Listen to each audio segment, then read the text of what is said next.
Bruno Silva, já estava na hora de servir um café, esse programa aqui, a gente está fazendo a seco. Não dá, né? A seco não dá. Bom dia, Carol. Bom dia, Felipe e todos os nossos queridos ouvintes. Tem que ter um cafezinho na manhã, né, meu povo? Precisa de um cafezinho, mas esse café de hoje tá bem turbulento, viu?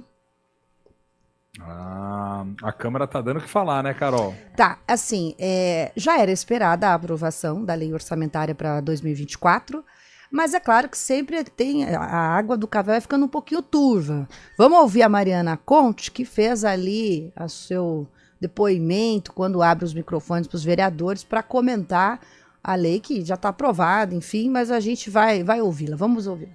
O que está se apontando, por exemplo, para a saúde e para a educação, saúde 2,3% e educação 0,8%, é um crescimento abaixo da inflação. Ou seja, significa queda real no orçamento destinado a essas secretarias. A prefeitura está dizendo que isso não vai impactar os serviços públicos.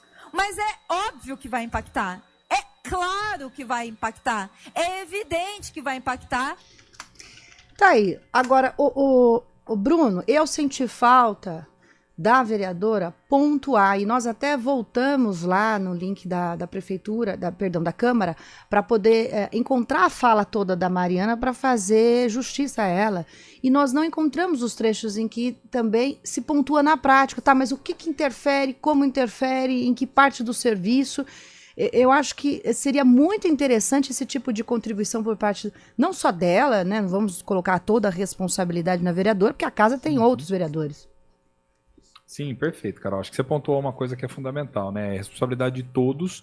E eu gosto sempre de lembrar o seguinte: o legislativo, ele é corresponsável pelo orçamento. Tem gente que lava as mãos, né, Carol? Fala assim, não, isso aí é coisa que vem do executivo, é competência do executivo, a gente só tem que votar. Não é a gente só tem que votar.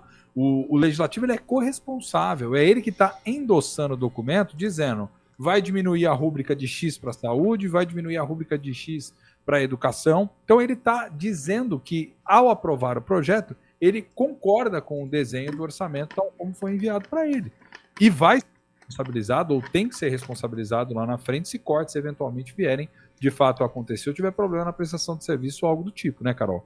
Ontem eu chamava atenção aqui para a questão de que, na verdade, para mim me pareceu, inicialmente, olhando o projeto, toda a tramitação, muito mais uma manobra por parte do Executivo para tentar fechar as contas no azul e não dar uma dimensão de aumento tão significativa assim, contando, inclusive, com a possibilidade de que, ao longo do ano fiscal, haja uma expectativa de que se arrecade um pouco mais e que, portanto, esses cortes talvez nem tenham que ser nessa dimensão que está sendo colocado. Essa é a expectativa. Lembra que o orçamento está uma despesa, o que não quer dizer que necessariamente aquela despesa será exatamente aquela. Então eu acho que faltou, na minha leitura, por parte dos vereadores, fazer um debate que a gente sabe que é um debate até mais técnico em termos orçamentários, traduzindo ele para dentro do espaço da política e conscientizando as pessoas do impacto que isso vai ter. E aí cai na sua pergunta, de que forma, de que modo e em quais áreas isso vai afetar diretamente. Porque aí fica uma questão muito genérica de crítica e pouco pragmática no sentido de demonstrar por A mais B como vai funcionar. A gente até entende, respeita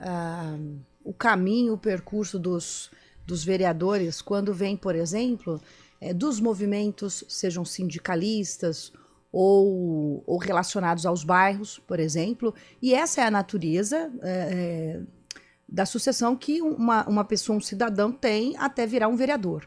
Agora, na fala, ela também, assim como outros vereadores, pontua, por exemplo, a bonificação e traz questões técnicas importantes. Então, era interessante também que os vereadores pudessem fazer essa evolução no sentido de estudar, né? E pontuar, e entender e trazer dados. Até porque a gente vai se lembrar aqui de alguns episódios, como o da barata lá no centro de saúde. Você ficou sabendo dessa história, Felipe? No CS São José, né? E aí você tem situações em que a população fica estarrecida. E são situações práticas que chegam aos vereadores, seja pela notícia, seja pelas comunidades. No caso lá foi o quê? Foi do nada... Foi feita, na verdade, a prefeitura explicou que foi feita a detetização, né? Detetização, isso. E aí as baratas saem, né? Como acontece em casa quando a gente faz uma detetização também. E aí os moradores começaram a ver aquelas baratas lá e acharam que estava tendo infestação e que não sei o que, e aí fizeram a denúncia. Mas a prefeitura explicou que era algo que estava acontecendo porque foi feito o trabalho de dedetização.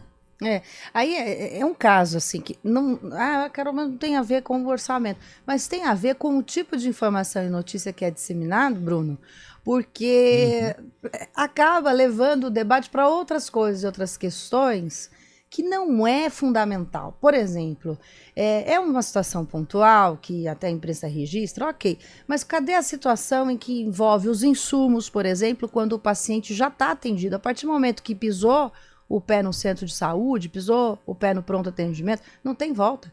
A pessoa precisa ser atendida dentro do que é necessidade, o diagnóstico ainda está sendo feito. Então, é isso que preocupa, porque a área da saúde é muito complexa para ficar só no debate. Reduziu o valor. Reduziu o valor da secretaria. E agora? A gente sabe que tem uma lista aí de problemas. Atrasos, espera na fila de alguns serviços, alguns exames, por exemplo. E eu sempre falo o seguinte, né, Carol? O orçamento é o espaço de fazer o que é possível e não o mundo colorido que cada um de nós desenha o que gostaria de ver, né? E isso é uma outra dimensão importante também. Então é por isso que se trata de um debate, acima de tudo, político, né? De que tipo de preferência de alocação de recurso, posto que ele é limitado, vai ser feito por parte dos representantes da cidade. Eu penso assim, Carol, eu sou sincero, há muitos anos, né, inclusive dando muitos cursos de formação para alguns partidos políticos, para candidatos a vereador, para vereadores, é uma coisa que eu sempre chamei a atenção, que é o seguinte: os vereadores precisam entender cada vez mais que eles precisam ser mais especialistas em orçamento. Né? Não precisa necessariamente ter a formação toda técnica, pós-graduação, não é isso que eu estou dizendo, mas é entender o debate político, entender o debate mais técnico do orçamento, com assessoria qualificada, para poder fazer contrapontos. E esse tem que ser o momento mais brilhante do legislativo, porque tudo que sai dali é o que vai ser o eixo balizador do que vai acontecer no próximo ano. E se o debate não é feito agora, depois tem que ficar remendando. E aí a gente já sabe, às vezes o remendo é pior do que qualquer outra coisa. Sai mais caro. Obrigada, viu, Sai mais Bruno? caro, dá mais trabalho, dá mais trabalho, atraso, enfim, uma série fica de um coisas. monstrinho depois. Bruno, Exato. obrigada. A gente toma outro café amanhã, semana só começando.